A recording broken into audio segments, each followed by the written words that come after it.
নমস্কার বন্ধুরা, কিভাবে আমের টক রান্না করতে হয় আমি এখানে কড়াই দিয়ে 1 চামচ তেল দিয়ে দিয়েছি আর আম কেটে নিয়েছি। এখন ওই তেলের মধ্যে সরিষা ফোড়ন দিয়ে দিই। সামান্য উপকরণ নিয়ে আমের টক রান্না করা হয়ে যায়। সরিষা ফোড়ন হয়ে গেছে, এখন আম দিয়ে দিলাম। আম দিয়ে একটু নাড়াচাড়া দিলেই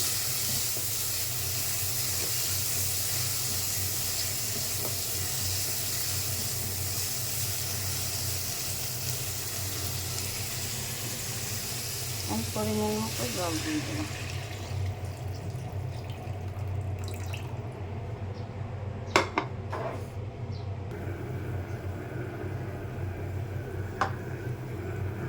এক চামচ হলুদের গুঁড়ি, 1 চামচ লবণ দিয়েছি, সেটা দেখানো হয়নি। এখন এই পরিমাণ মতো চিনি দিয়ে দিলে আমার টক রান্না করা শেষ। এইভাবে নামানোর আগে একটু চিনি দিয়ে নামিয়ে নিলে আমার টক রান্না করা হয়ে যায়। এইভাবে আপনারা তৈরি করে খেয়ে দেখবেন, ঘরে বানিয়ে খেতে অনেক সুস্বাদু লাগবে। আমার তৈরি হয়ে গেছে। সুন্দর সুন্দর ভিডিও পেতে আমার চ্যানেলটিকে সাবস্ক্রাইব করে রাখুন, শেয়ার করে পাশে থাকুন। ধন্যবাদ।